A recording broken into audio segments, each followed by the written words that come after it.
Okay, inner tubes. We've got this.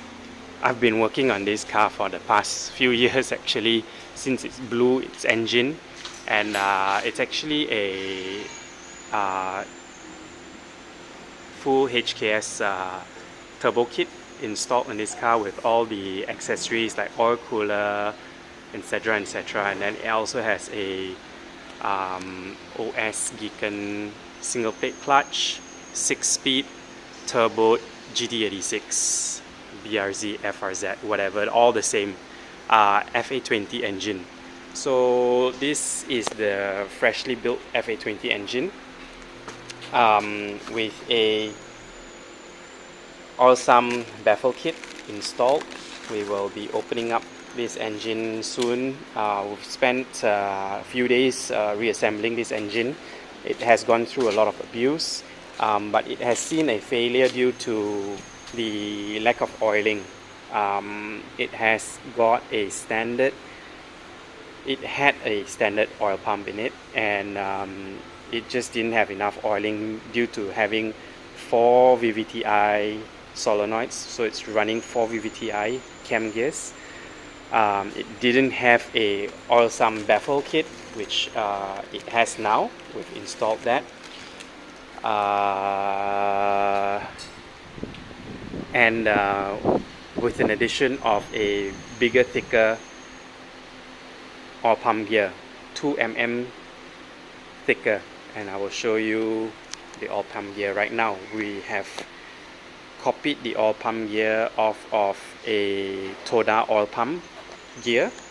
The Toyota oil pump gear is actually based on the standard oil pump gear spec, so that wasn't gonna deliver extra oil, and what this car really needs is extra oil due to its turbo, 4 VVTis, and constant abuse. So anyway, let me show you the oil pump gear which we have made. Here are the 2 aftermarket gears that we have. The difference is 2 mm in height. On the right side, this is a Toyota oil pump gear. It's brand new and it's already rusty. Toyota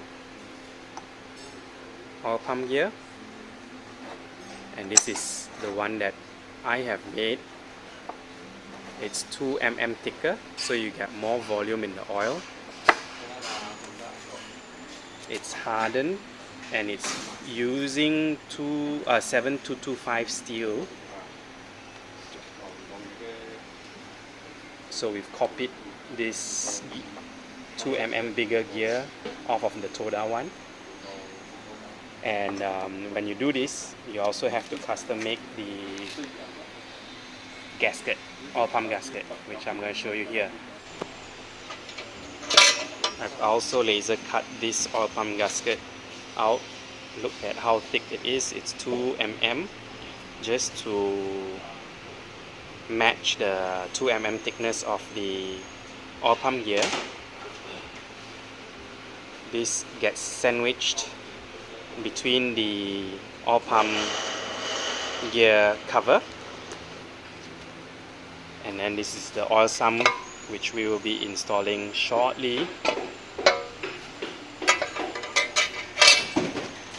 So anyway, fully built FA20 engine with stock internals, aftermarket bearings and studs, with the addition of the custom made gear and a baffle plate in the oil sump. So if you guys like and subscribe, I'll give you guys a free oil sump baffle plate for FA20. Like and subscribe, guys. I will show you this engine going in shortly.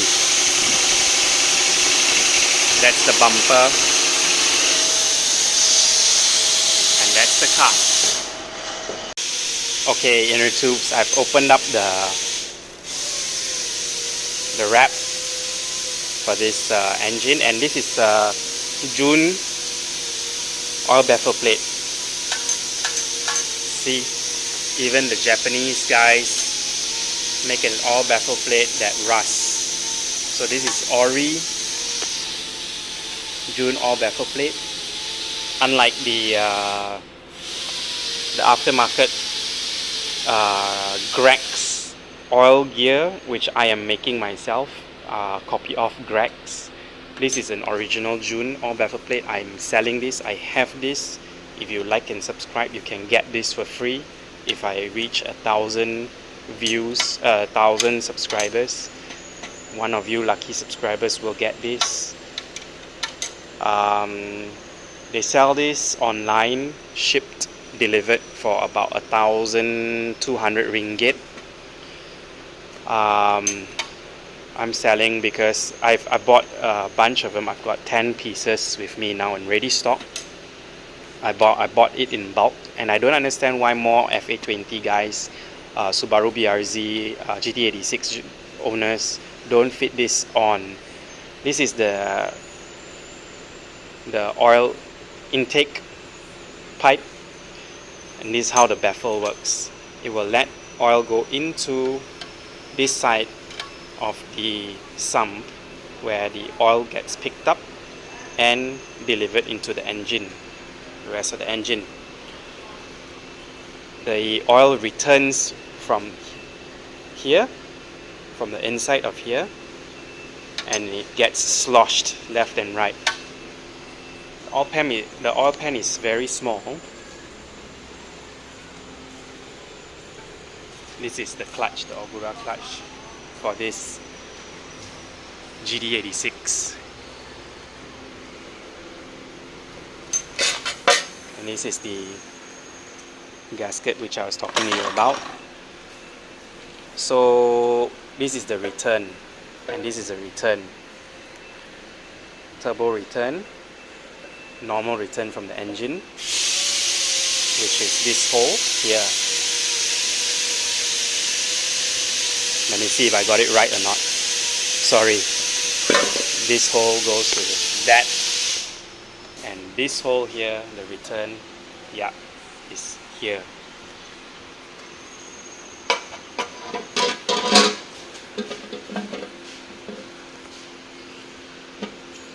These screws will be removed and then fastened onto the sump.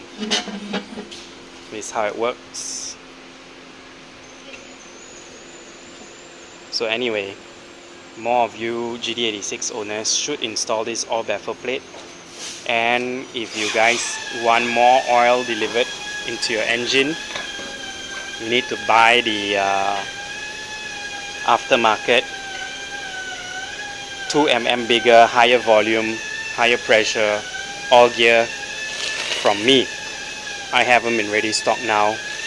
I've copied the Toyota gears material, and it will be fitted on this very soon. Then we will know the end result. Once we get the engine started, we'll know whether the pressure has increased or not.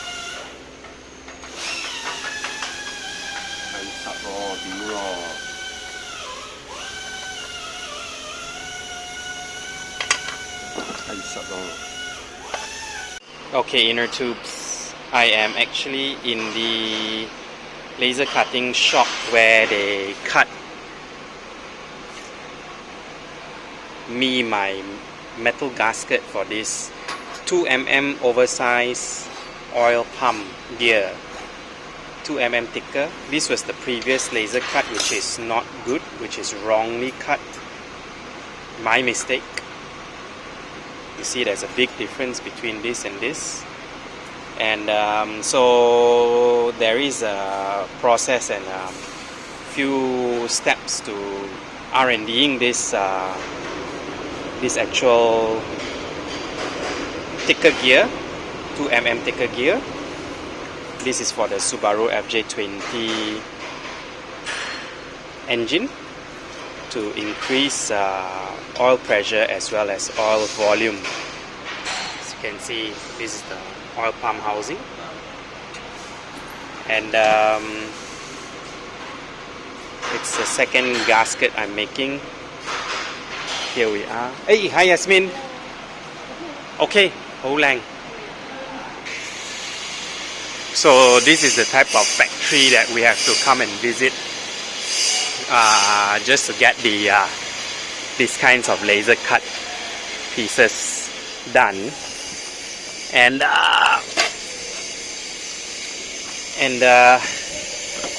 yeah. So I'm gonna stop filming because I'm actually fabricating something else here.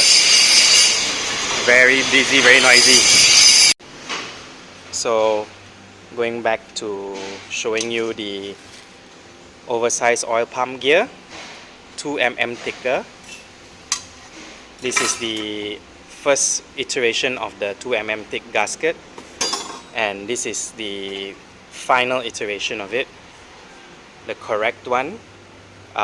So that's through trial and error. That is already now a reject, and it's gonna go into a fail parts bin.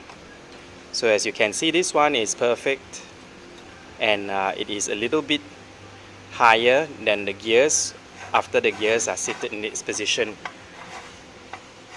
So you have a 0.014 1/4 of an inch gap. You can hear my fingernail going over, and I cannot pass from the gear to the gasket, but I can go from the gasket to the gear, and the gear spins freely without fouling the gasket, without touching and without fouling. So we're talking about microns of space, which is very important when you're custom making and laser cutting stuff to fit in this caliber of modification. So this is R&D and ready to go. This whole gear is also nice and thick, 2 mm thicker overall, and it's hardened, treated and hardened. This one as well. Previously it was fitting too tightly, we've got this polished down to the exact size and fitment, so it goes in nicely. This sits in there as well. Perfect. There you go.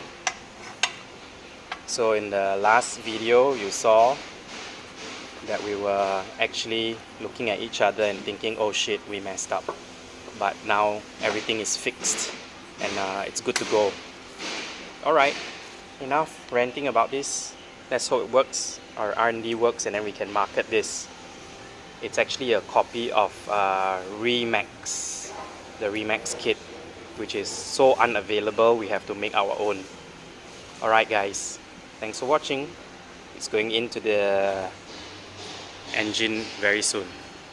Okay, we're back at it. Subaru FA20 upgrade oil pump, higher volume, higher pressure, 2 mm thicker than the normal stuff. Here we go with a 2 mm thicker gasket. This fits in here nicely. Come on, with one hand is tough, very nice and smooth. And then after polishing all the gears, these gears also have polish, very nice and smooth now. This fits in here nicely, spins beautifully, and once this plate is tightened on with screws, with the gasket, this will be perfect. So now all we have to do is reassemble this into the engine, which has been sitting there. And watch the pressure of the oil build-up, and hopefully we have more volume than we need, preventing future blow-ups. Because this engine runs on dual VVTi on each head. It takes a lot of oil pressure plus a turbo, and yeah, we've got a bunch of work that we're doing now. We're restoring this UK import 240Z, my air-track turbo is having the turbo rebuilt for the second time, because after the tune we had a smoky turbo. So, and then DC2 Integra Type R having the rear calipers rebuilt. So a lot of work being done. We've got to get this engine into the GT86, and that's what's next on the menu. We're gonna work on it today. Okay, and then let you know what the oil pump pressure is and how the volume is overall. Thanks for watching. Okay, inner tubes, this is the update of the GT86 F820 engine with the oil baffle plate at the bottom installed and a oversized oil pump gear, which has increased the volume and oil pressure on this engine, which is very necessary because, as you can see, it's running a HKS GT3 RS and turbo with quadruple VVTi, 2 VVTis on each bank, a turbo. There needs to be a lot of oil feed into this engine, and I believe this engine died prematurely in it only has about 90,000 kilometers on the odometer. It died because it was running a stock oil pump with this turbo. So anyway, everything is fully assembled, engine has started. I will show you a startup and I'll show you the oil pressure upon startup. It is very high, close to 10 bar of oil pressure. So we have to wait until it cools down, then you can really drive the car properly. But doing research, the Americans have also done this, and their oil pressure is in the same spectrum of where we are sitting now. So I think our custom made oil pump gear is successful. Okay, let's show you the startup. Okay, so today is the conclusion of the GT86 turbo engine rebuild with the oil sump baffle plate and the extended extra thick oil pump gear, custom made by me. Full rebuild on the engine because it just decided to blow up and eat itself because of low oil pressure. These engines, especially with the 4 VVTi and a turbo installed into it, needs extra oil pressure and oil volume. So I'm just running this car in at the moment, final test drive after the rebuild, and it just had a cold start. Let me pause this video while I get in because it's not going to be graceful. So as I'm seated inside the car, water temp is being this DEFI unit, the water temp isn't reading properly. It comes on and off as and when it wishes, but oil temp is accurate, oil press is accurate, fuel press is accurate. And this car's engine was tuned with an ECU tech, so it does a little bit of a funny thing. However, it's super steady. It's quite good. I can't say it's bad at all. To mention that at cold start, 44 degrees Celsius, the oil temp is at the moment, it's at 3.7 bar at an idle of about 900 RPM. It's still cold. It will go up to 9 bar. So while the engine is cold, it is highly recommended not to rev the car. We've got to make sure that the engine properly warms up before we actually start to drive it.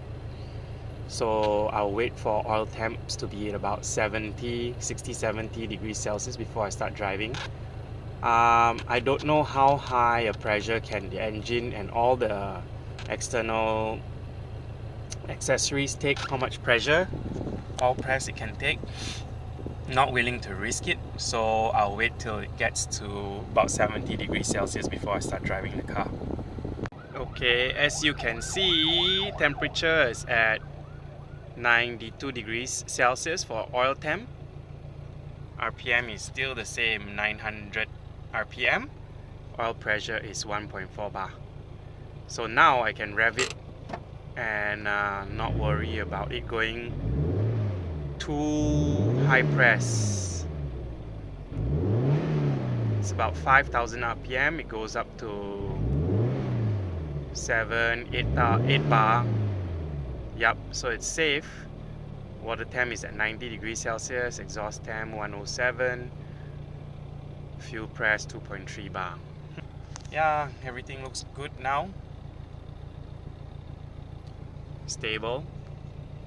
As far as we're concerned, we've been testing this engine oil and engine for the past week or so after fully reassembling the engine and putting it in the car, and it is successful.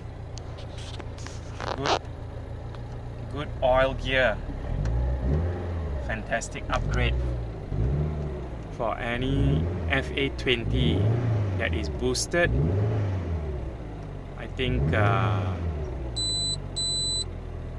think it's a must-have.